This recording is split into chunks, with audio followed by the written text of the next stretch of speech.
Buzz, you can't hear me because I had my microphone muted. I beg your pardon. Okay, not getting any younger, I'm afraid. I apologize for that. Uh, Small lapse. Okay, I'll start again. So today we're reading an essay from Jung's Red Book for Our Time, Searching for Soul Under Postmodern Conditions by Murray Stein and Thomas Arst, editors, Volume 2. This is the beginning of Volume 2. There are 5 volumes, and these can be purchased from Amazon or from Chiron Publications. I urge you to get yourself a copy because it will be much easier for you to follow along as we discuss this. Um, and today's essay, thanks, Kathy. Great. Um, Today's essay is by Romano Màdera. And so while we dawdle for a couple of minutes, I'll read um, Dr. Màdera's bio. Romano Màdera, PhD, studied philosophy and graduated at the University of Milan in 1971, specialized in sociology at the School of Sociology in Milan, 71 to 73. He is now professor of moral philosophy and philosophical practices at the University of Milano Bicocca, I think, since 2001. Formerly taught philosophy of social sciences at the University of Calabria, 1977 to 82, and philosophical anthropology at Ca' Foscari, University of Venice, 1982 to 2001. He is a member of the Italian Association of Analytical Psychology, the International Association of Analytical Psychology, IAAP, and the Analytical Laboratory of Images, a professional association of sandplay analysts. He is the founder of the Open Seminars of Philosophical Practices, University of Venice, University of Milano, and other cities, and of Philo School of Philosophical Practices. Good morning, Jordan. Morning. I am currently reading the bio of Romano Màdera, who's the author of our piece for today. I'm halfway through it, Cool. so I will continue. He also founded SABOF, Society of Biographic Analysis Philosophically Oriented. His writings include Identità e Fetismo. Well, there's some Italian names here. I'm going to leave the names of his uh, works out. You can read them when you get your book, the volume 2. Um,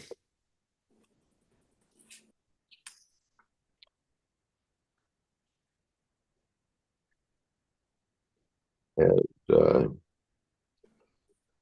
I'll read about the title of one translated book, which is Approaching the Navel of the Darkened Soul, Depth Psychology and Philosophical Practices, 2013, The Missed Link from Jung to Hadot, and vice versa, in spring, volume 92, spring 2015, C.G. Jung, L'Opera al Rosso, the Red Opera, Feltrinelli, Feltrinelli, Milano in 2016.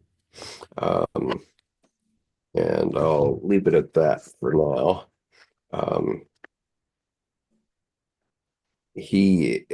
so anyway, the title of the piece that we're going to read today is The Quest for Meaning After God's Death in an Era of Chaos, by Romano Màdera.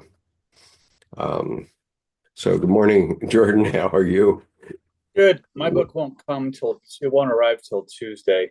Oh, I checked the Libris and Amazon and all over, and Amazon was the quickest one when I ordered it last weekend. So um, I'll yep. I'll listen more intently than reading. Okay, well, we'll cope with that, I'm sure. Okay, so let me point out that um, my sort of tongue-in-cheek answer to Nietzsche has always been, and I'll repeat it once more before we begin.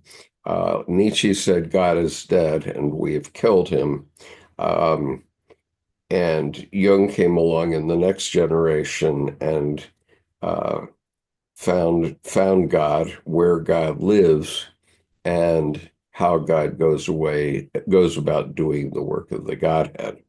And so this is obviously a very controversial topic across religions, but nonetheless, this is basically a Jungian psychology uh, series, so we'll stick with that.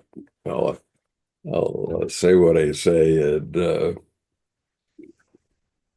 Well, and I run similar lines, just a little differently, but I think we're probably in this similar location on the thought.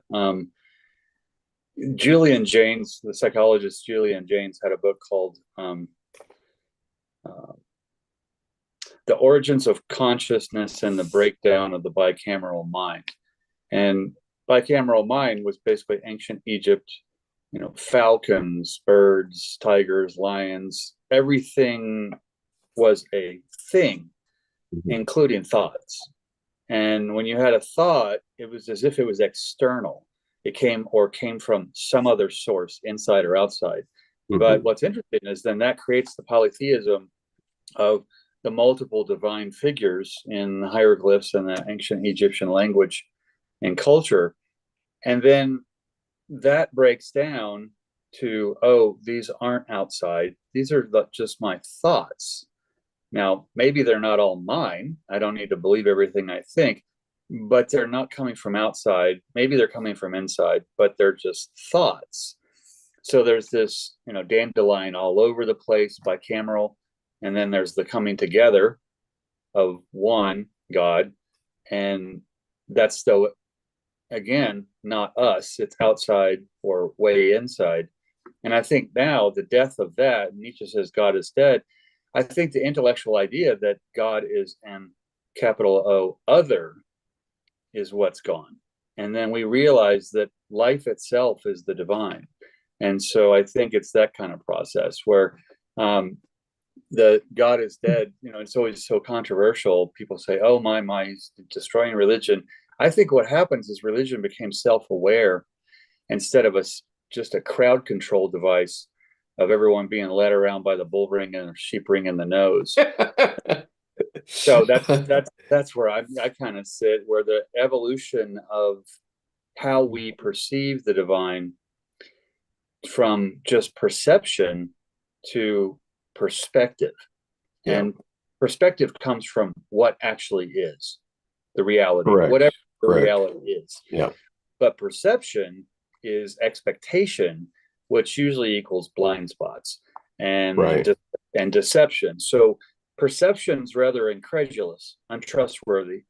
Perspective, it doesn't facts are facts. It doesn't matter whether you believe them or not, they don't change. So my joke is that truth, love, and aggression and facts don't need adjectives. There aren't alternative facts. There's no passive aggressive. That's just weak aggression. Love is love and truth is truth. So something may be true, but it may not be the truth. So I think the perspective is important over perception and evolution of how we experience divinity. Righto. And this is a idea that society is having a centuries long difficulty in getting its mind around. Right. Some of us, many of us, Jungian scholars, Jungian analysts, etc., have done it, and we're trying to help others do it, and that's why we do this every week. Um, the analyst community was afraid to do it for fear they would break their rice bowl. So Jordan and I are not ordained Jungian analysts. We're just making observations as laymen. And you can take them or leave them, but we have some 20,000 or so people on this YouTube channel who do take them from time to time. Okay, so I'm going to be, yes, go ahead. Before you start, I mean, I say break the rice bowl and fix it with gold. Yeah, correct. Kintsugi, and we are each better for having been broken. Yes. Because I think Art asked a question. Don't you think everyone has a God of their understanding? I guess. And yeah, and that's probably a combination of perception and perspective. So, right. However, I mean, I think that to me, my goal in life is how much truth can I take? Mm-hmm. And it's like, personally, not all of it probably, because I can't be a novelist. You have to write things that would embarrass you, that they're so true, to be a novelist, a good one. Yeah. Because I'm not that entertaining. I can't provide. I do well with some good humor at my table, but I'm really not capable of the bread and circuses. They're of no interest to me because I don't tolerate drama. I mean, I just walk. If something is dramatic, that's someone else's stuff. So I think with arts, we each have our own God of understanding. I think so, because dignity in difference. I have no reason to agree to disagree with anyone. That's their perspective. And validation is just for parking. I don't need to be convinced or convince them. Validation is just for parking. Right. And my perspective is that all religions are true, and that every word in the Bible is a fact. And I don't deny that at all. And some of them are even useful. Right. Just because it's true doesn't mean it's effective in my life. Right. So everyone, I think Jordan is right that everyone has a perspective, and what we offer here is an opportunity to have some inputs that help you think about it. I had a Discord with someone. I put a post up weeks ago. I mean, I don't really go on Facebook much. I just syndicate posts from Instagram. But I posted, I think it was I can't remember the title of the book anymore. But it was a passage about how St. Augustine mistranslated "in that" to "in whom," and the church latched onto it. So instead of "there is chaos in the world," in that, the "in whom" made it "there's sin in us." The church, and that's only 600 years old. And then the church, of course, latched onto that, because then everyone feels like they're born a paroled felon. And and no infant, no baby is born a paroled felon. Well, and I put something to that effect in my comment above the blurb from the book. And I, of course, had a friend of mine from long ago who came on and, well, that's your perspective and yada yada, but it's so good that we have Jesus for forgiveness for our sins. And I'm like, why are you always stuck on that you're making mistakes? Well, can't you do good? I mean, why does everyone fall into shame and guilt so easily? And I mean, I'm not walking around like I'm some ex-con, trying to reacclimate to society and be a good person. And again, it comes back to, oh my Lord, if you need that, then you're just a bad person on a leash. And you know, so I think it's interesting. The concept of original sin is completely negated, Yeah. and it's just bad marketing. That is very effective, but I think a lot of people hold on to that mooring, hold on to that foundation that somehow they're faulty, and I'm not whole, and I don't have a hole in my heart, and I don't need to be fulfilled. Joy fulfills us. Okay, well, let's get in with So anyway, Dr. Romano or yeah, Dr. Màdera here. Um, and so The Quest for Meaning After God's Death in an Era of Chaos by Romano Màdera. In an exceptionally pregnant passage of his Terry lectures, Jung presents his diagnosis of our era. Quote, perhaps we could say with Nietzsche, God is dead, yet it would be truer to say he has put off our image, and where shall we find him again? The interregnum is full of danger, for the natural facts will raise their claim in the form of various isms, which are productive of nothing but anarchy and destruction, because inflation and man's hubris between them have elected to make the ego in all its ridiculous paltriness lord of the universe. That was the case with Nietzsche, the uncomprehended portent of a whole epoch. The individual ego is much too small, its brain is much too feeble to incorporate all the projections withdrawn from the world. Ego and brain burst asunder in the effort. The psychiatrist calls it schizophrenia. When Nietzsche said, God is dead, he uttered a truth which is valid for the greater part of Europe. People were influenced by it not because he said so, but because he stated a widespread psychological fact. The consequences were not long delayed after the fog of isms, the catastrophe. Nobody thought of drawing the slightest conclusions from Nietzsche's pronouncement, unquote.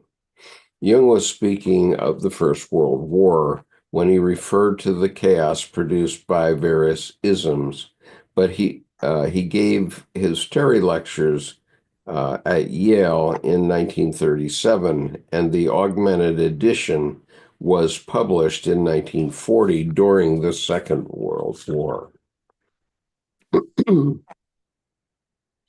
I like that with Jung saying more instead of God is dead, more so we have put off his image, or the image has been put off, because when you begin, in the beginning there was the capital W-O-R-D word, and word is not a text word you type on a typewriter. It's four symbols, four Hebrew characters. So that quaternal glyph, there's a 4-point story in just the word capital W-O-R-D. And I think in English, people often get easily put off the path because they think, oh, I better read this whole book because this is the word of God. When in reality, it was a symbol composed of 4 pieces. And then all the text after that point are basically emanating from within that capital O-R-D, but not outside of the W-O-R-D. So again, I think perspective versus perception. You use the word and it's outside. I use the words to communicate to you and to the YouTube audience. You do too. Or we're all here together, and we move, and hopefully not in flocking behavior kind of movement, you know.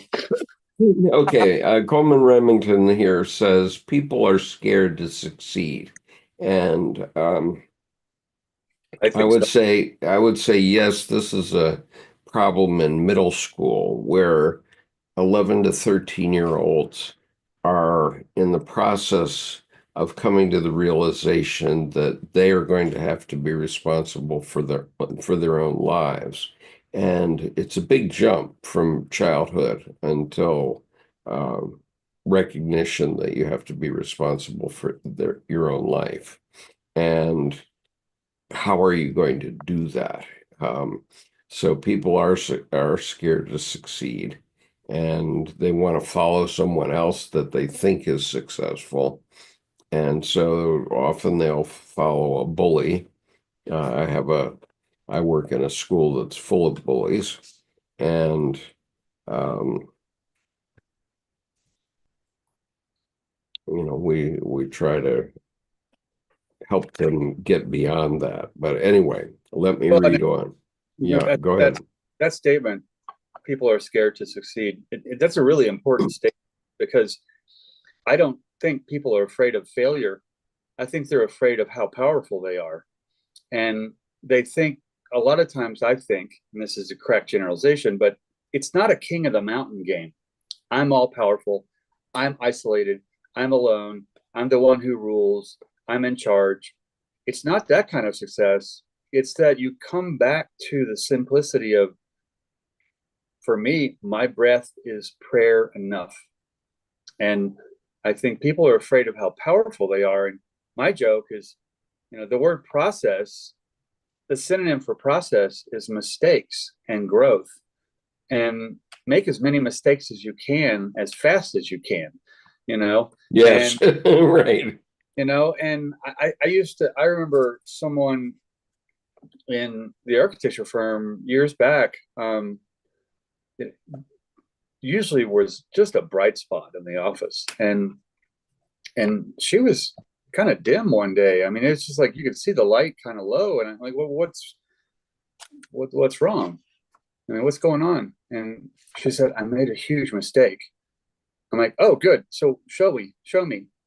Because the synonym for that soon will probably be a detail that we never would have come up with, because it is illogical to design, but now we have to. And she said, what do you mean? Well, show me the mistake. And she did. And, it was rather huge. But we caught it, and we had to make some, fancy footwork. But what's interesting is, I said, look, you're making mistakes that I can afford for you to make. So you grow. And what happens is, when you make a mistake that I can't afford for you to make, I have to grow. You're not getting fired.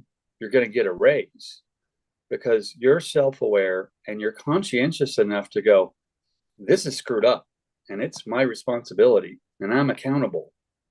And I said, that right there is priceless. So, when I say make as many mistakes as fast as possible, it doesn't mean you have to trip and fall all the time. Yeah, absolutely. But, if you're not making mistakes, you're not going fast enough. That's right. You're not pushing the limit. Yeah, or as I would say it, if you're not making a mistake every day, you're not trying hard enough.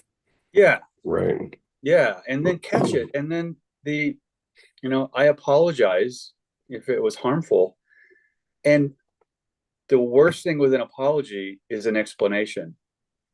You internalize it, and the best apology is you don't ever do it again. Yeah. Change behavior. So, I mean, again, my perception was this: I screwed it up. Now I see there are consequences, and what am I going to do about them? And I think what happens is people become really trustworthy when you realize that you're not having to watch them for all the screw ups. Yeah. They're helpful with yours and theirs. Right. So, it's not always fun and roses, but roses have surely thorns. isn't. Okay. Perfect flower, beautiful, and it has thorns. So okay.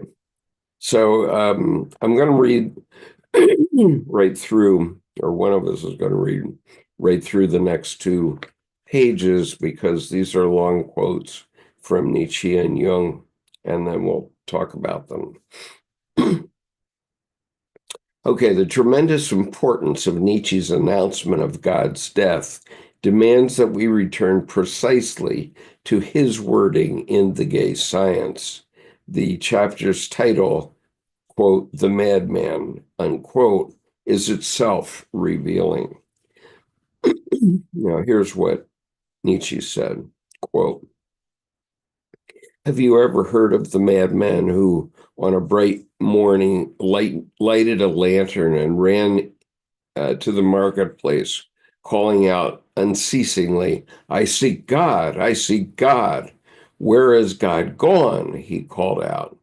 I mean to tell you, we have killed him, you and I. We are all his murderers. But how have we done it? Were we able to drink up the sea? Who gave us the sponge to wipe away the whole horizon? What did we do when we loosened this earth from its sun? Whither does it now move? Whither do we move? Away from all suns. Do we not dash on unceasingly, backwards, sideways, forwards, in all directions? Is there still an above and below? Do we not stray as through infinite nothingness? God is dead. God remains dead, and we have killed him. Is not the magnitude of this dead too great for us? Shall we not ourselves have to become gods, merely to seem worthy of it? There never was a greater event, and on account of it, all who are born after us belong to a higher history than any history so far." Unquote. Jung's answer in Psychology and Religion is clear. We can find in the Christian archetype, as in many other religious traditions, the image of the dying and self-transforming God, and Christ himself in the typical dying and self-transforming God. The drama of God's death announced by Nietzsche, quote, is anticipated in perfect form, unquote, is the life of Christ. Jung continues. The psychological situation from which we started is tantamount to why seek ye the living among the dead? He is not here. Luke 24, verse 5 and following. But where shall we find the risen Christ? I am not, however, addressing myself to the happy possessors of faith, but to those many people for whom the light has gone out, the mystery has faded, and God is dead. To gain an understanding of religious matters, probably all that is left today is the psychological approach. That is the way I take these thought forms and that have become historically fixed, try to melt them down again, and pour them into molds of immediate experience. God's death or his disappearance is by no means only a Christian symbol. Such a wide distribution argues in favor of a universal occurrence of this typical psychic process. The highest value, which gives life and meaning, has got lost. This is a typical experience that has been repeated many times. The death or loss must always repeat itself. Christ always dies and always is born, for the psychic life of the archetype is timeless in comparison with our individual time boundness. According to what laws now one and now another aspect of the archetype enters into active manifestation. I do not know. I only know, and here I am expressing what countless other people know, that the present is a time of God's death and disappearance. The myth says he was not to be found where his body was laid. Body means the outward, the erstwhile, but ephemeral setting for the highest value. The myth further says that the value rose again in a miraculous manner, transformed. It looks like a miracle, for when a value disappears, it always seems to be lost irretrievably, so it is quite unexpected that it should come back. The 3 days' descent into hell during death describes the sinking of the vanished value into the unconscious, where by conquering the power of darkness, it establishes a new order and then rises up to heaven again, that is, attains supreme clarity of consciousness. The fact that only a few people see the risen one means that no small difficulties stand in the way of finding and recognizing the transformed value, unquote. Let's see.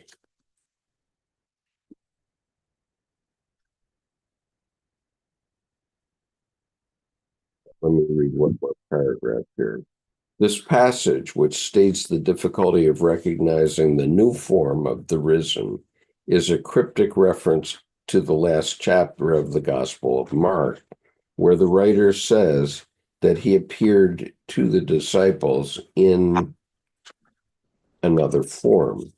This mythic process is therefore the context in which Nietzsche's dramatic narration of the death of God should be placed. The Red Book directly expresses the thought that the death of God signifies the loss of sense and higher value. The book itself, along with its paratext, the miniature and ornate Gothic script, and the dimensions and the preciousness of the cover, resembles a medieval illuminated manuscript, and it is not without meaning that it opens with 4 biblical quotations.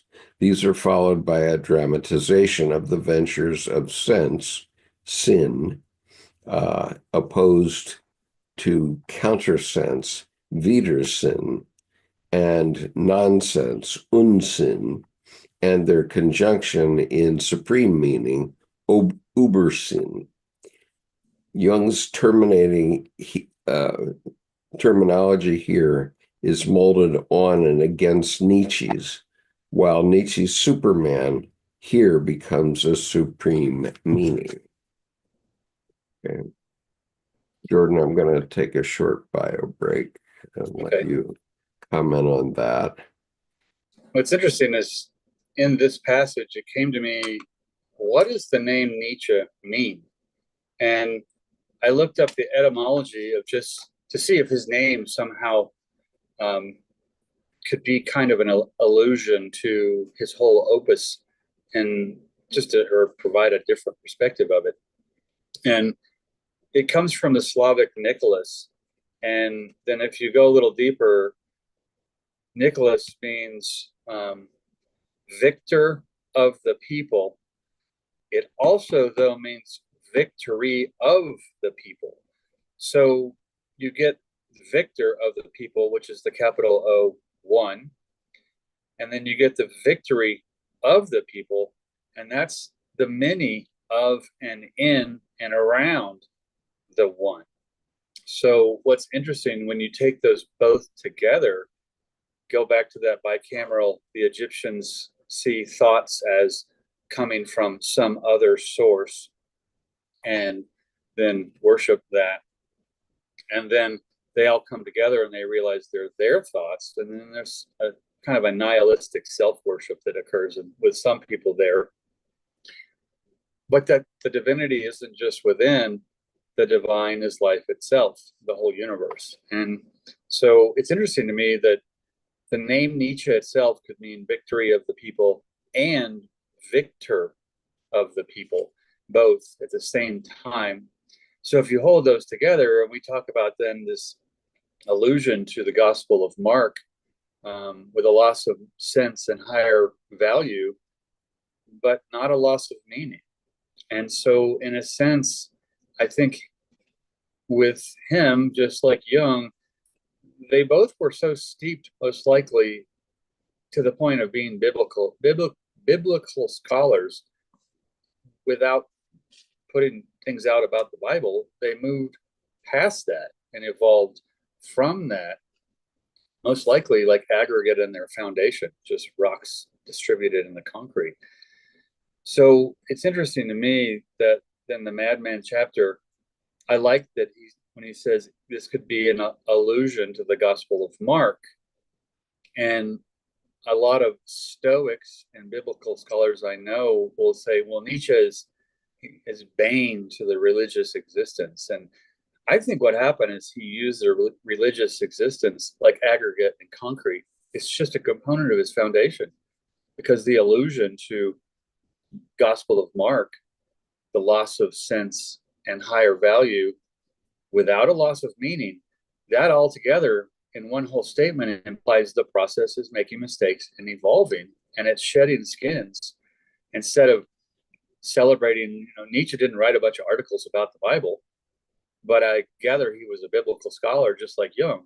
And Jung didn't write a bunch of articles about the Bible as much as he wrote his own work. So he utilized it in his wheelhouse as a tool in the toolbox, and basically started evolving to say a new era instead of reiterating. So I started off, Skip, with I looked up the word Nietzsche. What does the name mean? Can it give us a clue to his opus? And it means it's a derivative, a derivation of the Slavic Nicholas. And then Nicholas means both the victor of the people. It also means the victory of the people. So the victor of the people is the capital O1, and the victory of the people is all the many in and of and within and around the one. So in a sense, it's not nihilistic, because I always kind of shudder a little bit when people say, "Oh, it's just nihilism and adolescent philosophy," and he's trying to go against reason. And I'm like, those are just people too stuck on Stoicism, and Greek capital R reason. But with the name victor of the people, victory of the people, both, I feel like he's using, especially this allusion to the Gospel of Mark, that's just laden throughout his work. I mean, if you read the Bible in some passages and you read Nietzsche's work and even Jung, you kind of have a sense that the music in the elevator is the same damn song, but someone else is just singing, someone's made a cover tune. So anyway. Yeah. So my mother-in-law is 94 years old, and she's been a very faithful Christian throughout her life. And an hour from now, she'll be watching up in our apartment, she'll be watching her church service. And I do not at all try to disabuse her of the validity of the Christian faith. And as Jung said, I'm not speaking at all to the many people. I'm not addressing myself to the happy possessors of faith. So if you have faith, you're pretty happy, okay? And God for you is whatever it means to you, but it's a supreme meaning, and you have to think about how this works in organizations, because Jung pointed out that the God is within, so we each have an individual God that as we perceive God, and God is the collective unconscious. But what is the collective unconscious? And the answer is, let's suppose that a man and woman marry, and they've been separate individuals. But when they come together and have a life together, as my mother-in-law did with her husband, um, it was a very dedicated and strong, lifelong relationship. And when my father-in-law became ill with Parkinson's disease, she supported his life really for 15 years. I mean, physically supported his life, and it became harder and harder to do that. But she did it faithfully throughout that time. And uh, for her, she could never think of having any other husband. I mean, he died 30 years ago, and theoretically, she could have found another man to marry. Uh, a few have come around, and and yet that marriage for her was her God, or a part of her God. And so as we go up in organizational to the family, all of us will protect our families first and foremost, most probably. And I see it in adolescence where their favorite trick uh, to get somebody riled up is to say something nasty about someone else's mother. And boy, then fists start to fly. Right. And we have to get them past that stage. And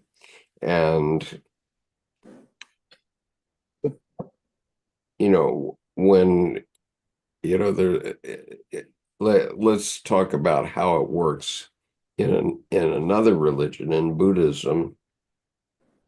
There's a old old joke that the Dalai Lama actually uh, giggles about, which is the Dalai Lama goes into a pizza joint and he says, "Make me one, make me one with everything." Right. Or Burger King, or Right. Make me one with everything. And that's really the essence of Buddhism. We are a part of everything. All of us are. And the irony too, verb of make me, you already are. So Yeah, that's even funny too, because he's poking fun in so many, you know, ways. And right. interesting too, the origin of, I think, the yo mama, stuff, that, people get fist flying. Well, if I look at a generalization of relationship modes or modalities, the first one is I'm an infant and I'm crying and a nipple gets stuck in my mouth to feed me. I stop crying. I Right. am I am unconscious of my needs. I just cry out. And then later in life, you're conscious that I'm hungry, so you eat. Well, then you go into a relationship and, oh, my needs are met. So I feel like this must be a healthy relationship. Yeah. No, then later you realize, no, that's selfish. And then later you get older and your needs are met and her or your partner's needs are met. And then you think, oh, this must be healthy. So again, my perception is not really the truth of their perspective, because that's just then transactional. But then later, your needs become my needs and my needs become your needs. And we work together as one. Agreed or disagreed doesn't matter. That's a whole nother level. So I think what's interesting is the inception of the fights with bullies, the yo mama jokes. I mean, that yo mama's so big, she jump up in the air and get stuck, you know? and, and it's, I think it's appealing to the unconscious part of who satisfied our needs when we didn't even know we had them. So it strikes a chord. And also then the protective family piece, someone says, someone breaks into your house to harm you and your family and rob you and hurt you, who are you going to call first? And I'll say 811. And they go, don't you mean 911? I said, oh, no, 811. Call before you dig. So, because I'm going to be digging a hole. That's a good one. Okay, so Brendan says it's impossible to feel God with a broken heart. And Mm. and first of all, I want to comment on that because um, my new fashion statement uh, does represent that I have a broken heart in the sense that the country that I thought I was fighting for all my life and was trying to represent internationally all of my life no longer exists, if it ever did exist. It did exist in my own projections, um, but it no longer exists. However, uh, I do know that this too will change, and that no matter what happens in our public affairs, um, the essence of what is what we call American, and I don't mean by that a geography, and I don't mean by that white Anglo-Saxon Protestants or any other such thing. Um, I mean something that is symbolized perhaps by the American flag, um, but everybody knows what it is, but no one can describe it. So when Brendan says no words can describe the nature of reality, no what words can describe the nature of being American. It has an essence of its own, and people who come here and first generation immigrants uh, can never go back. They cannot go back to their country of origin. And they very rarely do. I mean, it's a very courageous act for someone to come to the United States and then see that we have some things that are good here, quote unquote good, and go back to their homeland and try to introduce those good things in their own country because they're really indescribable, right? But I do know men and women who've done it, and you know, I'm I'm proud of them because they make a contribution to the world that's way larger than any American makes, any natural born American makes. Um, I'd like to respond to the comment of you can't feel God with a broken heart. And I think it's important to be careful to not be a victim. Um, like somehow when your heart is broken, you're you're lost and forgotten and suffering, certainly. But I find that that means you're living in the trouble. You're living in the space between, and don't drown there. Don't waste trouble. Look for the light in the dark, and don't reason with the dark. It's your depths. Find the gold nugget because you're in a place where you don't have reference points, something that you relied on to navigate, something that you counted on to help your balance and your telemetry has been ripped away. And were there warning signs? I mean, Titanic, iceberg, too many bottles of whatever bourbon. I mean, so it's the kind of thing of look back and track the consequences of what brought you there, but then don't reason with them. Don't punish yourself. There's no need for self-adulation, self-adulation, a cat of nine tails kind of thing. Don't punish. You're in the space between. You're swimming in the dark, and it's actually a count honorable honor because you have experienced life and it's one of its most powerful places, And if you inhabit it, don't try to escape from it. Just stop and be and realize you'll take another step, you'll take another breath, and you'll begin to build again, most likely differently this time. So, I mean, I look at the how Bollingen, the house behind Skip, Jung's house. How would he build it influenced by our society with no plumbing and electricity, as if he was building something in the 16th century or what have you? And how would he be influenced now by removing the influences of modern culture? Because what's interesting, I look at that and I'm like, architecturally, I wouldn't say 16th century. I'd pin it as any time in history. It's not a tract home. It's not symmetrical from the look of it. Now the floor plan kind of is, but it's interesting, the appearance versus reality. I mean, you don't see a floor plan. I see a cross section. I slice through that. I'm like, oh, look at the U shape, or the H, or the lambda. I mean, but when I look at that, the higher tower on the left and the lower tower on the lower roof with a window on the right, and then the one behind, and then the one even crossing. That I think when the statement of you can't feel God with a broken heart, was it Viktor Frankl? The cracks are where the light gets in. That's when you're probably feeling the intense power that's actually probably just like the title of the book and the movie, the unbearable lightness of your own being. You're probably more connected in that broken heart place than you ever have been. And if you can allow yourself to heart your heart, it's a Pandora's box story. We always think she's responsible for the ills and malaise.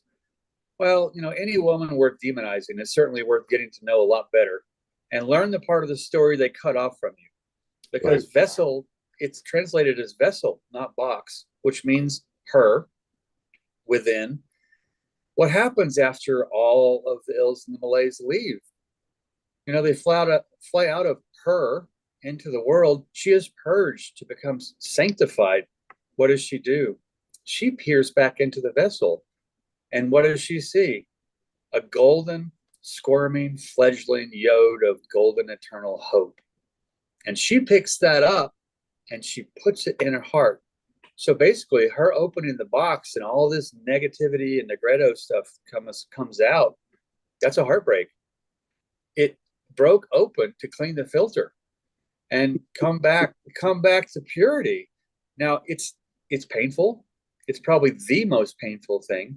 And I don't want to discount anyone's heartbreak at all. Yeah. But I find even like the Three of Swords in tarot, it's aspirating your heart. How is your heart being given breath? And what's interesting, it's not three swords puncturing the heart. It's a trinity of spiritual air divinity that's entering your heart and keeping the divinity of life going. Yeah. So I just want to respond to that quote of that's one of the comments of you can't feel God with a broken heart. I think that's when you probably most feel, from my perspective, not wasting trouble and get the beaten out of me by it, drops me down. Well, if I inhabit that place, don't run from it, don't escape from it, realize I just don't have any reference points now, which that's terrifying. But if I stay terrified, I'll start to breathe a little differently, and I'll probably start to feel some fulfilling things that I've probably missed my whole life up to that point. Right. So Jung was asked a few times, because this was a pat answer of his, why do you think the unconscious is God and the collective unconscious is God? And he says, why not? It's a perfectly good name, and it describes what we're talking about. And the synonym could be capital N, nature. I mean, nature is mad at us when we have a storm. It's just nature. I mean, there's no bad weather. There's only bad wardrobe. So, So there's, let's see. Brendan would have made a comment up way back about the path, and I just want to. Oh, the path is still there in your heart, no matter how much we deviate from it. And yes, that's true. And as Jordan is kind enough to point out, my wife Debbie McLaughlin is her family name that she still uses in our marriage. Debbie Debbie gave us a talk one time about the vanishing path and about how, in the end, um, you have to step uh, off the ledge. There's no other choice. That, in the end, no matter what you believe and no matter how you go forward, uh, you have to step off into the unknown, and the path vanishes. And Well, so, I'd also add to Brendan's comment, and he said, whether you're lost or you know it or not, the path is always in your heart. And I would say yes, and also no, that the path is as your heart. The path is your heart. So it's a wonderfully perception true statement. The path is always in your heart. It's also as your heart. It is your heart. So I think if you put those both together, it's not a happy or sad, storm or anger, yes or no. It's both. And so I like that Brendan put the path is always in your heart, also as your heart. And like Debbie says, then the the vanishing path, the vanishing path is a different way to say known or unknown, the God is always present. I mean, and so I think we have this big circle of things that have been said differently that all work together, and then goes back to all religions are true. And Buddhism isn't really a religion. To me, it's a way of living. well, And they all are actually. It turns out that all religions are that. yeah, But exactly. Exactly. Buddhism is a philosophy of life more than others. Yeah. Um, okay, so we're going to go back to Dr. Màdera's reference to sense nonsense, and sense nonsense, countersense, and supreme meaning. Well, and I like the Um, way you put it in conjunction of sense and yeah, nonsense. right. So Sinn, Widersen, Unsinn, and Übersinn. So let me read on now. My thesis is simple. It follows from the conclusion of the synthesis among the Red Book, Nietzsche, and Psychology and Religion. Sense stands for the old dying God. Countersense for the criticism that deposes and annihilates him. Nonsense for the result of this conflict, and the supreme meaning for the reappearance of God in a different form, capable of containing sense and nonsense in the complexity of the relation between the opposites, united but still also distinct within the process of which they are dynamic functions. Nietzsche proclaimed the advent of the Superman, the sense of the earth, against Christianity and Greek philosophy from Socrates onward in his unilateral, emphatic reconstruction of these great stories, irreducible to formulas. In the third chapter of Thus Spake Zarathustra, prologue, uh, parentheses in Thomas Commons's translation, the one used by Jung in his seminars about this text, close parentheses, Nietzsche writes, quote, I teach you the Superman. The Superman is the meaning of the earth. Let your will say the Superman shall be the meaning of the earth, unquote. This passage shows how sense is the heir of the dead God, but this time it is the sense of the earth, the sense of this world and not the other, not the world beyond, which is an image of the miserable illusion of the weak, of resentment, of slaves. This can be seen as a necessary reaction against the widespread decay and hypocrisy dominating Christian churches, as well as against the anemic intellectualization of philosophy by universities.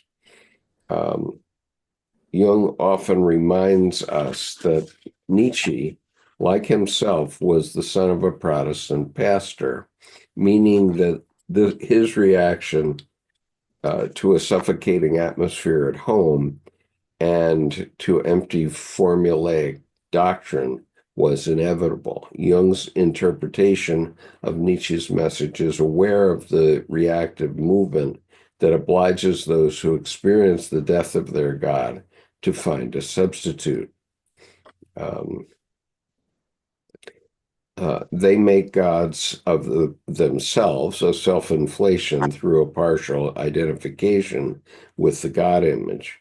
From this point of view, Nietzsche's doctrine and his life, which led him to this same kind of insanity, run parallel. The exaltation of the earth is compensatory and unconscious, both in the text images, the incongruous flight of the eagle with the serpent tied around its neck that unwillingly shows an absurd position for the serpent, and in its ideas, the sense of the earth is precisely what Nietzsche is missing, notwithstanding his prophetic proclamations. This fault is the key to Jung's criticism of Nietzsche's in the Red Book. The chapter titled "The Way of the Cross" is one of the most melodramatic parts of the book, and Nietzsche's Zarathustra is continuously evoked and recognized as having an unconscious identification with the crucified, which is dominated by a violent rage. He also aspired to be a prophet of the earth, was left without earth under his feet. In this chapter, we can find everything essential about the relationship of Nietzsche with the death of God. Quote, "I saw the black serpent as it wound itself upward around the wood of the cross. It kept into the body of the crucified and emerged again transformed from his mouth. It had become white. It wound itself around the head of the dead one like a diadem, and a light gleamed above his head, and the sun rose shining in the east. I stood and watched and was confused, and a great weight burdened my soul. But the white bird that sat on my shoulder spoke to me, quote, 'Let it rain, let the wind blow, let the waters flow, and the fire burn. Let each thing have its development. Let becoming have its day,' unquote. Truly the way leads through the crucified. That means through him to whom it was no small thing to live his own life, and who was therefore raised to magnificence. He did not simply teach what was knowable and worth knowing. He lived it. It is unclear how great one's humility must be to take it upon oneself to live one's own life. The disgust of whoever wants to enter his own life can hardly be measured. Aversion will sicken him. He makes himself vomit. He would rather devise any trick to help him escape, since nothing matches the torment of one's own way. 3.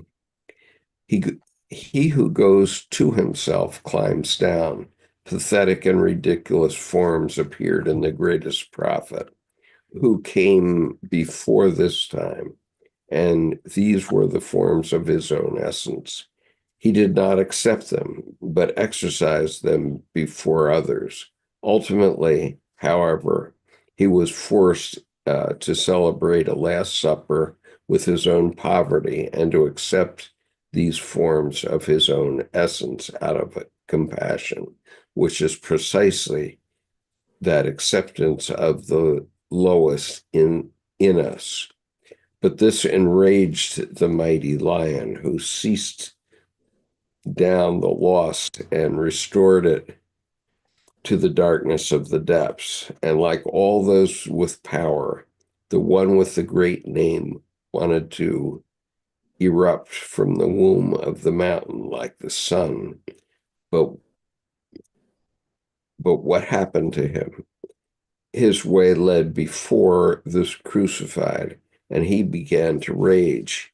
He raged against the man of mockery and pain because the power of his own essence forced him to follow precisely this way as Christ had done before us. Yet he normally personalized his message and greatness.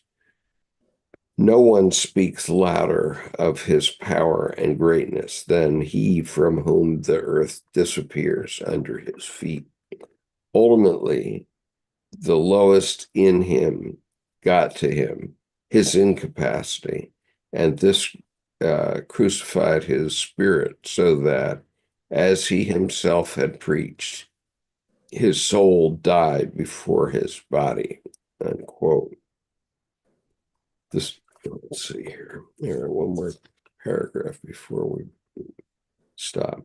The sacrifice of oneself, identifiable in theoretical form in Jung's earlier book, The Psychology of the Unconscious, is effected here by means of a dialectic of renewal with the dying Christ symbol, dying Christian symbol.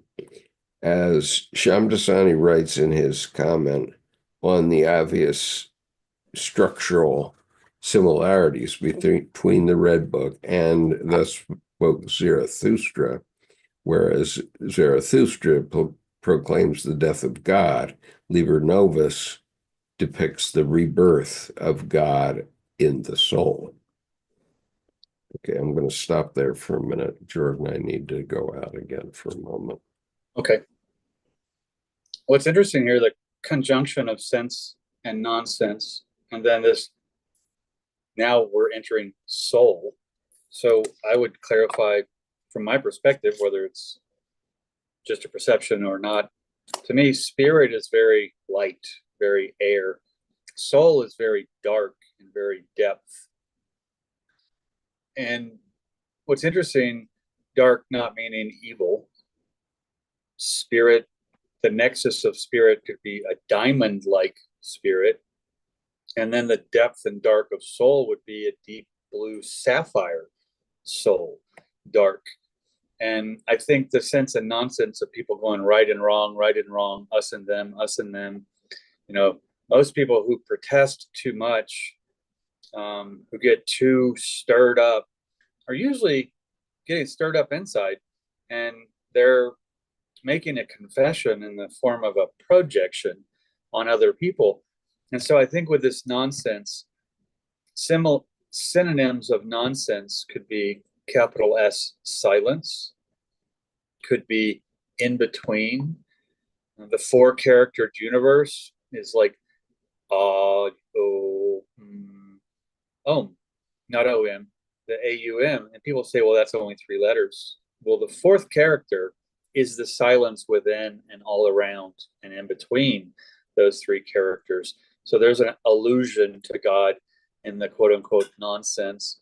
Another synonym for nonsense or God could be unconscious, could be the place of creation, which is within and outside. It could be the unbearable lightness of being again. And I think what's interesting is this is really keeps to me circling back around to a concept of both and in that sense, the Brendan's comment of the way is always, the path is always in your heart. And the path is also always your heart. And it's both. So it's permeated with itself. So I think that back to the comment of you can't see God with a broken heart. I think that's a time when you get an opportunity to dose yourself with more of yourself because you're emerging, and it hurts to shed skins. It hurts to molt. And there is a suffering in that, but that's perception. And if you stay with it, you realize you will move through this passage time of this place between time where you have no reference points, time, to have not gone anywhere but have emerged differently. So you grow. And I think what's interesting is then the Trinity, you know, Father, Son, and Holy Ghost. Well, the Holy Ghost isn't Casper, the ghost. It's Sophia. It's a feminine principle. Because if it was three dudes, that you're going to get nothing but interference patterns and catch as catch can trouble. And we need the strategy of the female because women can be natural strategists. I mean, powerful. They're able to give life, make life, birth life. And what's interesting about that, that's nature incarnate, self-creating. So, you know, the men are important in that for the seeding. There's inception at conception, but then the birth is both and brings out something else, which is nature, life. And that whole process is divine. So I think we go here. I love Skip's quote of, you know, the happy possessors of faith. I thought that was hilarious. But it's true. And also you get the irony. I mean, when someone gets stirred up too much, you realize they're projecting on you a confession of what they're doing. Those who get really self-righteous and really loud, those are usually the fraudsters. Those are ones who probably lying to you. And it's like the whole they doth protest too much. So back to the passage, I think we've now brought soul in, depth and dark, and not dark like evil, dark like deep blue sapphire, where then spirit is light and diamond. Yeah. Now, when I came back, I noticed that the YouTube feed had frozen, and so um, I hope we haven't lost you because of the YouTube feed freezing. Well, if so, then I just went into the space between, and I'll try not to be heartbroken at the loss of my words. Oh, let's see here. So anyway, it's just filler anyway. So Yeah. I think coming back, adding soul back to Jung, more so, God is dead. Nope. We have put off his image. So I think I could then change that to we have put off the image. And instead of going to in whom, I go back to in that. And then it's not genderized. It becomes the all again. And then the vanishing path that is and is also within and around. So the vanishing path becomes a synonym for the universe, all at the same time. Which, if you try to conceive of it all at the same time, you can go a little insane because you're not. It's like heartbreak. Your focus is lost. You have no direction. Well, I hope my last words are make me one with everything. Yeah, exactly. Yeah. Oh. And then put me in that pizza oven, and then don't do something. Don't put the ashes in the flour.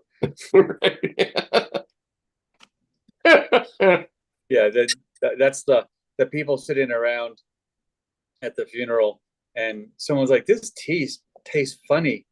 It's like, oh, dude, that's not tea. You poured the ashes in your hot water. Okay. So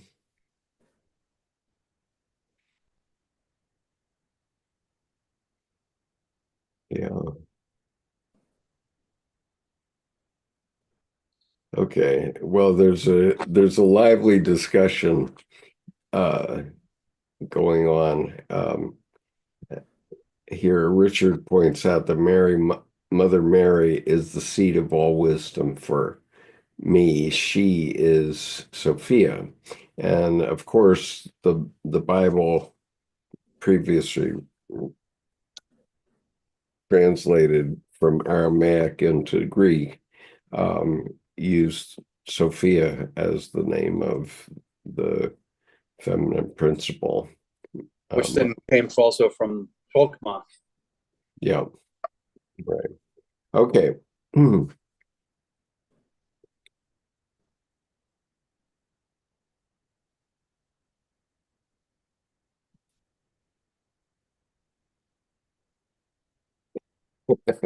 Okay. Michael says, we're just having fun. There's no real direction. Yeah. Moving on. Okay. Well, and actually that brings up Victor Borgia. The shortest distance between two people is laughter. Yeah. Or laughter is the shortest distance between two people, because there's a certain awe and a certain hysteria of nonsense and laughter. And it's fun. Yeah. Okay, so the other form of the risen that appeared, well, remember here now that Jung is saying, well, we're melting down these many ideas from many traditions and pouring them into new forms. And Yes. he thought it would take 600 years for the new religion to develop. But, I think even putting it as a religion is maybe the wrong way to go here, because a religion has certain baggage with it, let's say, where everybody has one, and Yeah. we need to melt them all down. Well, yeah, and instead of, the new religion will take 600 years to develop, Yeah, nope, new religion in theaters April 1st, 2025. It's you're right. Okay. Okay. Yeah, and that's the issue. Okay, I challenge any movie maker to make a movie about the coming of the new religion. And if they can do that, then we'll know what it's not. or we'll know, okay, step in that, but then jump back out and swim in between again. Yeah. Make it kind of always in it. Okay, so the other form of the risen that appears in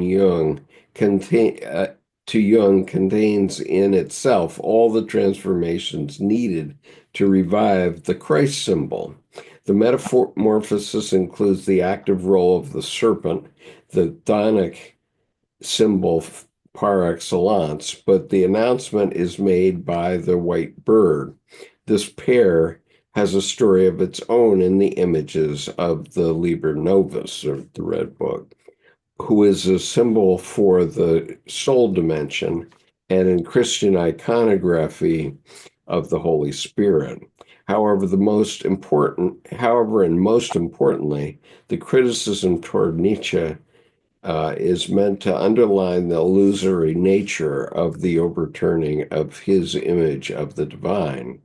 As shown in the final episode of Zarathustra, in which ordinary life, everyday needs, and acceptance of what is common and devalued by the intelligence of the spirit aristocracy are despised, no conjunction between high and low actually happens, and the shadow is excluded from the prophetic mania. Moreover, and this will tragically and symptomatically um, show up in his madness letters, sometimes signed Dionysius the Crucified, the unconscious identification with the rejected Christ and the return of the repressed had a devastating effect on the philosopher's mental balance. Jung, on the other hand, insists on the acceptance of the lower and the most despised as the condition sine qua non of every possible answer to the death of God, and hence of every possible path toward individuation and a relation with the self. A passage of Liber Primus reads as follows. Okay. Well, and I think also too, we need to be mindful of having tongue in cheek in that Nietzsche went mad, because it's another way to discredit him, except he had a jealous sister who had him committed. So she was just basically playing, victory. So she's the victor of one. She's the one, the victor of the people. She was trying to be victorious over him. And what's interesting, I think with his work, he's victory of the people. So, notwithstanding her meddling, but be mindful of Brutus, the sister. I mean, Yeah, sure had to. Yeah. Okay. so I think that the fact there is, don't believe everything you read. And when we go in, you get family members there. Well, there's a Greek tragedy that was going on. I mean, she's inducing betrayal and deception and lies. Oh, yeah. So really, she just didn't like herself very much. Yeah, and his last book, Nietzsche's last book, had to be smuggled out Right, because out of the insane asylum because the sister would have burned it. right. Um, so, yeah, whatever. Okay. A passage in Liber Primus reads as follows, quote, "The spirit of this time in me wanted to recognize the greatness and extent of the supreme meaning, but not its littleness. The spirit of the depths, however, conquered this arrogance, and I had to swallow the small as a means of healing the immortal in me. It completely burned up my innards since it was inglorious and unheroic. It was even ridiculous and revolting, but the pliers of the spirit of the depths held me, and I had to drink the bitterest of all draughts." Okay, so The heartbreak is the bitterest of all drafts. And when you're heartbroken, you drink it. You have the nonsense, you have the space between, the suffering, yeah, because you have no telemetry. You're minus all your reference points. And so, kudos that you're still there. Look at yeah, your courage for the breath that your breath that is prayer yeah, in that heartbreak. yeah. I mean, you're not a hero. Nobody's a hero. We make heroes. We make people think that they're heroes by, in the military, we give them little pieces of ribbon to wear on their chest that says, "I hero." And the longer you serve in the military, the more little pieces of ribbon you have on your chest saying you're a hero. But, in the end, if you take all your clothes off and look in the mirror, you're not a hero, not at all. And I have known some people who have won uh, major, quote unquote, heroic um, medals. And uh, invariably, they just got in a bad situation and managed to survive. Yeah. Okay. They were trained, and so they knew what to do. One of them, a gentleman whose daughter is now in the Marine Corps, having gone to the Naval Academy, uh, and his name was Harvey Barnum, and I'm not sure whether she's his daughter or his granddaughter. She might be his granddaughter. But Harvey Barnum was an artillery officer in the Marine Corps during the height of the Vietnam War, in some of the worst part of the Vietnam War. And but it so happened, by luck of the draw and so on, that Harvey Barnum got himself assigned as a general's aide in Hawaii and did not have orders to Vietnam early on. Okay, he was, and he he had what we call the Shirley Highway Medal, which is uh, a medal that everybody gets if they serve 90 days in the U.S. military. Um, it's red and yellow in color. If you ever see any military person with only one ribbon, it almost certainly is the Shirley Highway Medal for having gone up and down the Shirley Highway, which is I-95 between Quantico and Washington, a number of times. But in any case, so Harvey Barnum, his general, went on a mission, a specific mission to Vietnam as like the commanding general of something, FMF, Fleet Marine Force or something. And Harvey, as his aide, had to go along with him. And so while they were there, Harvey asked his general if he could have permission to go out and visit one of his friends who was in a fire base. And it was, I'm not going to bother you with the details, but his friend was in a base camp, a combat base. And so the general said, sure, go ahead and fly out there and be back by tomorrow or something like that. It might have been 2 days he was given, but anyway, one day to go out and visit this guy. And at the time, we had helicopters that ran a regular milk run around all the Marine installations, which we called Mission 20. And it was like a bus that you would get on to go between camps, except it was a Sea Stallion CH-53 helicopter. And so Harvey gets on this thing and goes out to this combat base. And in the middle of the night, it's attacked by a huge enemy force. His friend is killed. I think Harvey was the only surviving officer, and they had to fight for their lives all night, because they couldn't get support in. It was the middle of the night, and so they couldn't see where to call artillery in, and they couldn't see the enemy at all. So there was no place to bomb. And so the infantry Marines that were left had to fight for their lives, and Harvey was one of them.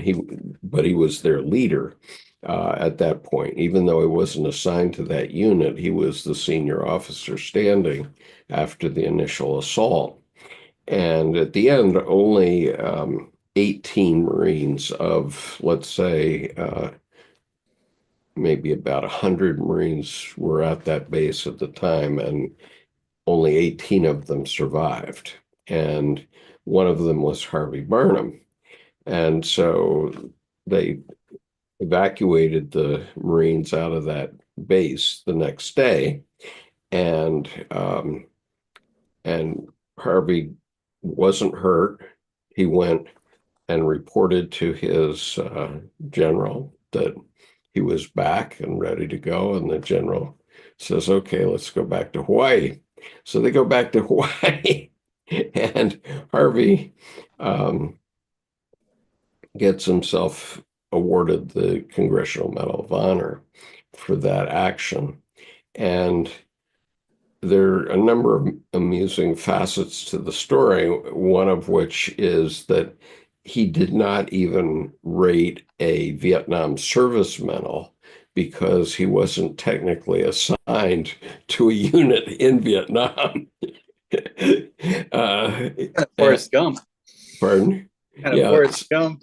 something like that. He was, assigned.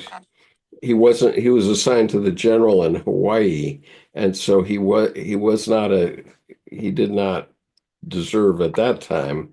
He later served a full tour in Vietnam, but this is when he got the Medal of Honor, and so he comes back from Vietnam, and he has the Shirley Highway ribbon and the Medal of Honor. Now, would Harvey Barnum consider himself a hero? I think he would consider himself a survivor. And there is one benefit to getting a Congressional Medal of Honor, which is that your kids can get in the Naval Academy or one of the military academies, um, as a sort of a repayment for that. So the But woman who now is a major in the Marine Corps, maybe his daughter. Go ahead, I Jordan. like that there are no heroes. They just were trained and lived. Yeah, And so what happens is look at all the darkness of the death. They don't waste trouble. They don't waste the darkness of the death all around them. They emerge as the gold nugget. Well, instead of celebrating that as hero, we celebrate that as life. And so, in yeah, a sense, that Medal of Honor, it's not just valor, it's whatever condition you were under fire. It may not be grace under fire, it may be messy under fire, but whatever happened, the strategy of life lived. And and I think that's an important notion you've brought up of there are no heroes. There are people who are alive, and every single person on the YouTube chat is alive. And that's hero, heroine, um, or hero and shiro. Shiro is what I've started using. Um, but that the Medal of Honor, then don't look outside yourself to look at that. Use that like a book. Use that like an example to end heartbreak. yeah. Live and live your way out of the mess. And in heartbreak, it's to me, it's. Someone said, "Well, how are you navigating so well?" Yeah. I said, "Well, I mean, aren't you sad?" And I'm like, "I've never been more capital S sad ever." Um, Yeah. but they said, "Well, what would be your title?" And I said, "It's time to grow a lotus out of this damn mud."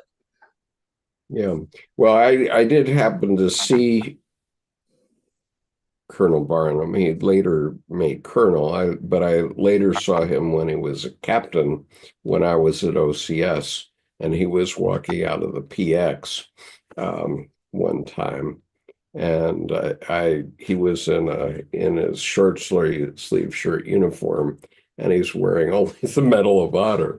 He didn't On it short, bother. so yeah, Yeah, he didn't bother with the Shirley Highway Medal. He just wore the Medal of Honor, which is obviously enough, um, because that told everybody who he was. He didn't have to have a name tag or anything, which in well, the and then, Marine Corps we normally don't wear name tags. But anyway, go ahead. well, yeah, 1 plus 2, that way they don't know who the captain is if you get caught, and you can still have a strategy even when Well, taken. we do wear our rank insignia normally, Well, right, but sometimes they'll although rip them off. I mean, yeah, occasionally we would take them off for self-protection, just to not draw fire. But right, um, but it's early. mostly we do wear our rank insignia. But Yeah, so he's wearing just the Medal of Honor, and the Shirley Highway Medal would be absorbed within that. I oh, mean, obviously, yeah, yeah, it's yeah, assumed. I mean, if you have a medal, it's probably you don't usually get it on the first day, so yeah, you're going to have that Shirley Highway Medal.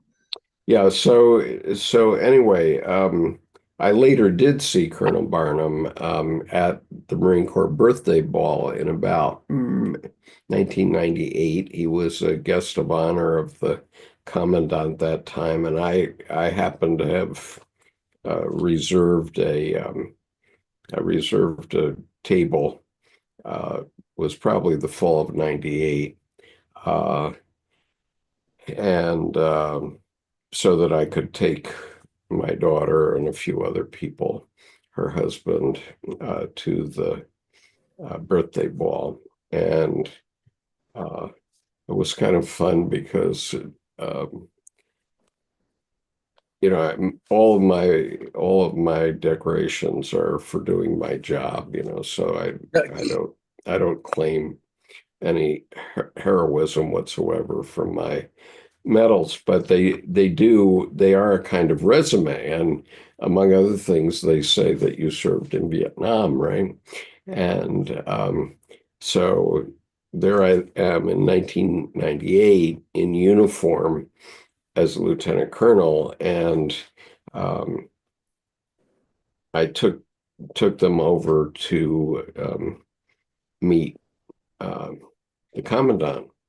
And we have a wonderful picture of the commandant going like that, and looking at my decorations, because he was trying to understand, who this person was. And at the time, my son-in-law was um, uh, he was the staff secretary of Richard Cheney, who let's see, I'm sorry, I'm getting ahead of myself here. That didn't happen until much later, because I went to the ball several times. So the time that the commandant looked at my medals, which must have been about 2007 or so. But in 1998, we did see Richard or Harvey Barnum, and he was wearing his Medal of Honor, but he had quite a number of other decorations by that time. Uh, I had just run into him when he was still a young officer, maybe only 3 years ahead of me or something like that. Um, so anyway, let's see.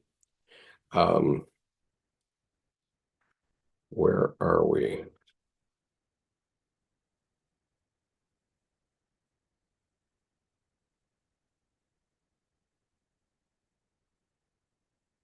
Okay, so he had to swallow his smallness. And I guess my point about telling all that story is, we're all small. Okay, we can puff ourselves up and claim we're heroic. And um, one of my decorations is the Bronze Star with a V on it, which indicates that I won it in a combat role. Um, but the Bronze Star can be awarded for two things. One is for heroism, and one is for doing a good job. And mine I got for doing a good job. It wasn't because I was a hero. It was the fact that I did a job. And so you know, we have to swallow our littleness. And um, Ooh, that's perfect because that goes along with the meek shall inherit the earth. yeah, Swallow our smallness, because meek does not mean small and weak.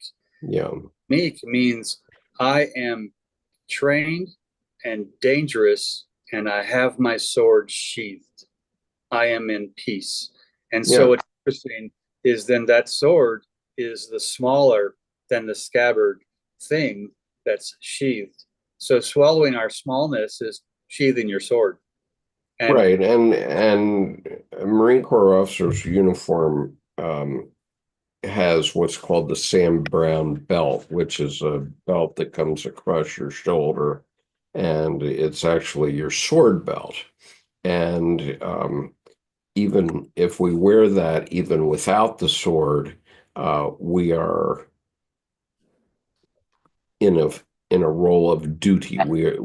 We have the duty, and it means that we wear our cover inside. We don't take our cover off, whereas in most situations in the Marine Corps, we pride ourselves on not wearing our hat, which we call our cover, inside. But if you have the duty, then you wear the Sam Brown belt and you wear your cover inside.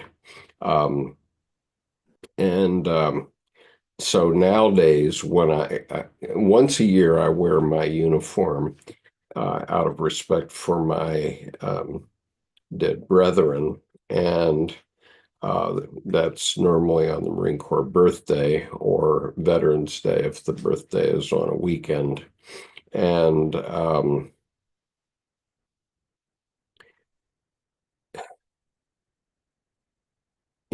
I call it my handsome. I wear my handsome because all the women think it's handsome that I'm wearing this um, uniform, but most of the days I'm wearing, uh, now my black. And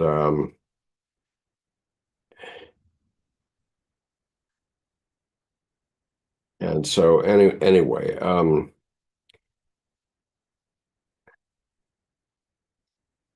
I don't go out of my way to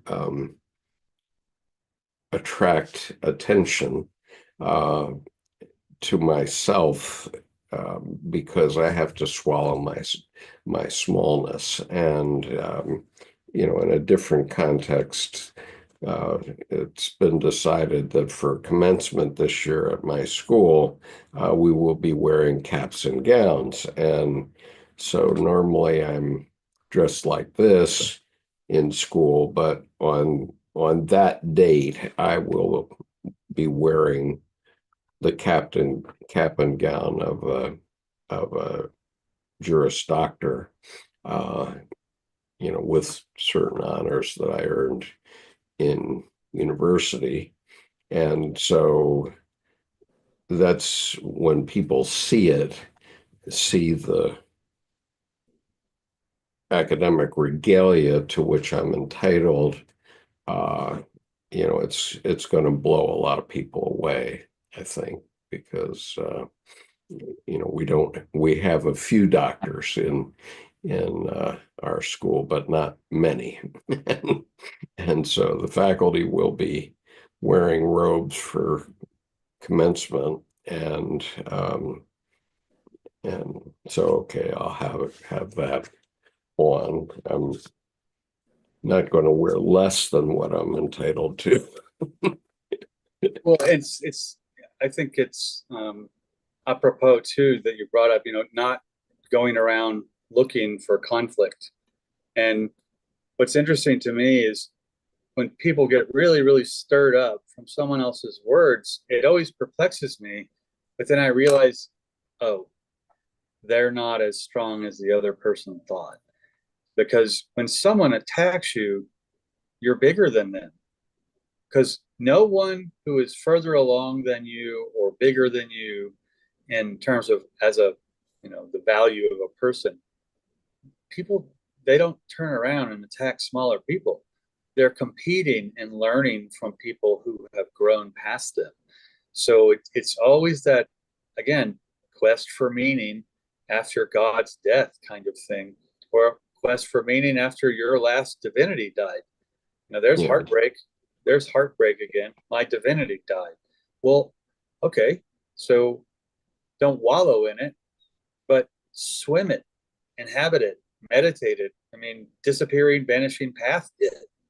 I mean, allow yeah, yourself to be there. And there's the, chaos of the firefight. And then you live through it. You're your own hero or Shira. yeah.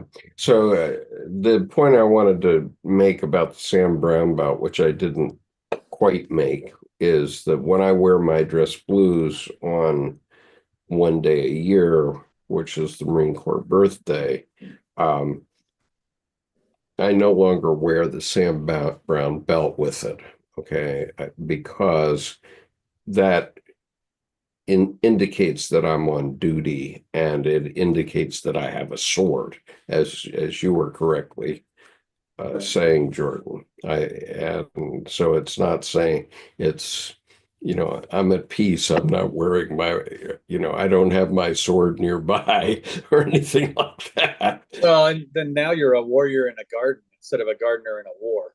Yeah, right. I'm going to call a halt to this at this point because I was getting a little bit hypnotized when I was reading, and I'll have my book next week so I can read. yeah, It's supposed to arrive Tuesday, so yeah, but you know, the reason for wearing academic regalia and the academic regalia of a doctorate level person is not for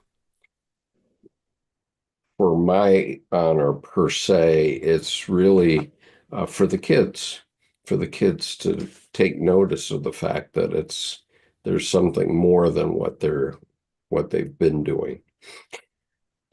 well, there is, and I think that just the sight of it too. You're in a sense from life and conflict and love and death and creativity and imagination and confusion from sense and nonsense. You're showing them that the carrots don't come from the cardboard boxes in the back of the store. There's a place beyond, Yeah, where things are grown, and you're bringing this back. So I think there's kind of that Marco Polo piece when you're in your uniform. You're bringing the whole ship back to open the hole with silks and spices and things they've never seen. yeah, From things that they don't know anything about. yeah, and And so you're giving them. You're basically, I think, you're watering and nourishing their imaginations because there's the WTF. What's he wearing? It's like yeah, a clown except serious.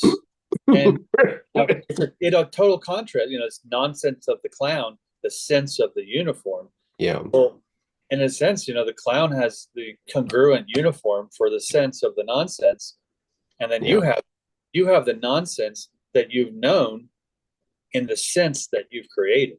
So I mean, you're really giving them, I think, a mystery, yeah, lesson just by walking through the door. yeah. And they have to wonder, you know, what it's all about. Why is it that I'm wearing something that's similar to the principal of the school? Um, it's not the same because he's an education doctor, so what's on his breast, the velvet, is light blue, whereas mine as a Juris Doctor will be deep maroon, I guess is what the color it is, or it's purple anyway. Yeah, kind of It's like a pastor. yeah, Pastors yeah. have the same thing. And Well, and I think you walking through the door, instead of a history lesson, you're giving them a mystery lesson. yeah, sure. And they have to figure out what it is, and there will be 4 or 5 of us that have doctoral level degrees in the ceremony, but most of the others will have um, they might have master's hoods, I guess. Mhm. But they won't have the 3 chevrons on the sleeves Right. and all that, which is typical of a doctor's robes. So Well, and it's what's interesting about those robes too, the robe being black, and then you have all the colors, that you're wearing your death, you're yeah, wearing your experience, you're showing that I made the passage through too. The yeah, light blue made the passage through the education program. The deep maroon, I made the passage through the law program. You're an right, attorney, doctor, jurisprudence. And right. but where the black is, I'm wearing my death, or I'm wearing my depths. Well, except that I think it's the case. I have to check this with the bookstore, but I think it's the case that our doctoral robes from Buffalo are blue. Blue. Okay. Yeah, they're blue. Some other colors are called for. I did wear doctoral robes once before, back in the late 80s when I was teaching at the University of Maryland Graduate School, and they rented the set for me. But the flaw in that rental was that the colors in the hood were blue and gold, and which are supposed to represent the school, and the colors for the State University of New York at Buffalo are light blue and white. So I will be wearing light blue, but it's in the lining of the doctoral hood instead of on the stole. Let's say it's a stole, right? So anyway, but all these things are symbolic, and they represent some mystery, and it's a mystery that young people have to find out about, have to find out that there is such a mystery, and then learn about. And so, nobody did this for me in high school. When we graduated from high school, everybody was in coat and tie, except the graduates. We had black robes at the time. I think speak to the history and the mystery and Nietzsche's sister. I would suggest that rather than religion, when you're reading and someone adds a new character, also known as the sister, and then she pins him as crazy, I'm like, well, that's pretty extreme. What's up with her? How does she know? And you can assume that the sister knows the brother, but you can also assume that there may be family conflict. I would suggest, instead of religion, when reading, kneel before the Google Oracle every once in a while and find out who the hell this new character that walked in and called him crazy is, and then you'll realize, oh, she's confessing. She's the crazy one. She's trying to attack him because he's bigger than her. Yeah. He's embraced his smallness to become huge, basically. Right. So Richard says, we in the States have religious freedom that goes not appreciated at all. And I hope that we would appreciate it more. And Brendan Wood says, reminds me of the origins of university in the Egyptian mystery system. Yeah. And I'm sure there's some Egyptian meaning in there somewhere that I don't know. Well, I love the happy possessors of faith, and the happy possessors of faith are usually the meanest, cruelest people I've ever seen. Yeah. I mean, you just say something that's not their belief, and you just get a bunch of vitriol and no knowing. I saw something yesterday with Ricky Gervais, the comedian, and it was, I don't know how long ago it was recorded, but he's at a philosophy school, and one of the premier philosophers says, okay, you have three doors, and you have to pick the I don't believe in God, I believe in God, or I don't know door. And he said, the I don't know door, that's ridiculous. And he said, well, why is that? Well, you're giving me faith and knowing. You're trying to pull a fast one and slip in some miscategorized intellectual knowing versus faith. They have no relation. It's irrelevant. Door three is irrelevant. I believe or I do not believe. You can't mix these two. And you just saw the philosopher's jaw just drop. Yeah. And it was, again, kneel to the Google Oracle and who's this new character? Well, what's up with that third door? What's up with Nietzsche's sister? You got to see through the traps, because a lot of people, grandma's roast, won't know why they're doing something because they're just repeating it as if it's somehow smart. They haven't seen that someone else has already blown a hole through it. Cherie says, may we remember every day the doctors and nurses, journalists and those serving in Palestine, Lebanon, Syria, Ukraine, Haiti, Africa, and anywhere in our world where families and children are being traumatized. I think that that's worth noting because, especially as I think of medical doctors, certainly they're entitled to um, academic robes, academic regalia as well. And yet, the place where you're earning that right to be a doctor is not glorious. I mean, even when you're in medical school and you're dissecting a cadaver or something like that, that's not glorious. I mean, it's a tough job, and so in their case, those robes are symbolic of something that is very deep and meaningful. Well, and I would agree with Cherie's statement, especially that anywhere in the world, Australia, Russia, China, Korea, Yeah, Japan, Guam, Florida, Greenland, Iceland, I mean, Norway, Finland, anywhere in the world where there's suffering, remember those people and keep them yeah, in prayers. right, Because that way it gets rid of the us and them. right. The other is embracing the other is important. And that way you don't have to have conflict and you don't have to keep picking fights. I mean, I don't know how many times someone's attacked and I just move. I'm just not there.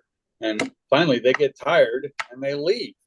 I didn't really do anything except move around, but you're not required to engage in any argument on every argument you're invited to. Yeah. So Michael says I need to get in touch with you guys, and so I have provided on the YouTube chat my email address, and if you wish to, you can do the same, Jordan. Um, do you have access to the YouTube at this point? I'm on the panel. I don't have the YouTube open. Okay. All right. Well, Jordan, let me put Jordan's name, or you can see Jordan's name on the screen, I believe. Yeah, and it's And Jordan at jordanhoggard.com. yeah, and so Jordan is not hard to find, Yeah, and I'm not hard to find. If you put my name in, you'll see a few hits into Google. Um, and it's not because I have tried to get a lot of hits. It's because a lot of things have referred to me over the years. well, it's interesting. I just noticed I've been sifting through email, going through some older stuff, and I noticed an email that just slipped through that I had inspired one of the listeners to write an article on rite of passage, and that's really about the space between too. And I'll commit to trying to get to that this week. I think honestly, the email was probably from 18 months or 2 years ago, and I looked and I'm like, well, I don't know that I've seen this. So um, talk about blasts from the past and wearing the robes. I'll see what I could do to experience what was sent because they sent me an article, a Word document, I think. Yeah. Look at that. Okay, so I have the joy of now spending the rest of my day studying for the reading praxis of the Department of Education in Nice. Maryland. Go Skip. I hope I can pass it next week because it's it's really a hard test. I can tell you that from personal experience. Anyway, talk to you soon. Sounds good. Yep. Have a Bye great week. bye. Take care now.